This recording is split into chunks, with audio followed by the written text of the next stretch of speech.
YCP కార్యకర్తలకు అలాగే నాయకులకు కూడా ఒక మంచి అవకాశం అయితే ఇచ్చారు జగన్మోహన్ రెడ్డి గారు.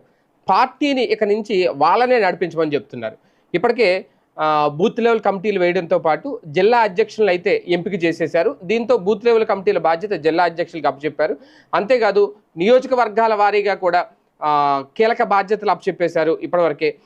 దీంతో ప్రతి జిల్లాలో కూడా వైఎస్ఆర్సీపీ పార్టీని బలోపేతం చేసే విషయంలో జిల్లా అధ్యక్షులదే కీలక పాత్ర. ఇక నుంచి జగన్మోహన్ రెడ్డి గారు ఇందులో ఇన్వాల్వ్ అవుతారా లేదా అంటే ఆయన పార్టీ పరంగా తీసుకోవాల్సిన నిర్ణయాలు తీసుకుంటారు. అధికారంలో ఉన్నప్పుడు కూడా ఆయన చెప్పింది అదే, నేను నొక్కాల్సింది నేను బట్టలు నేను నొక్కుతా ఉంటాను, కింద స్థాయిలో మీ పని మీరు చేసుకుంటూ వెళ్ళండి అని.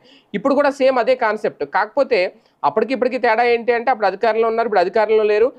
నాయకత్వ లక్షణాలు ఉన్న వ్యక్తులకు నిరూపించుకునే అవకాశం ఇప్పుడు వచ్చింది. అధికారంలో ఉన్నప్పుడు నిరూపించుకోవడానికి ఏమి ఉండదు.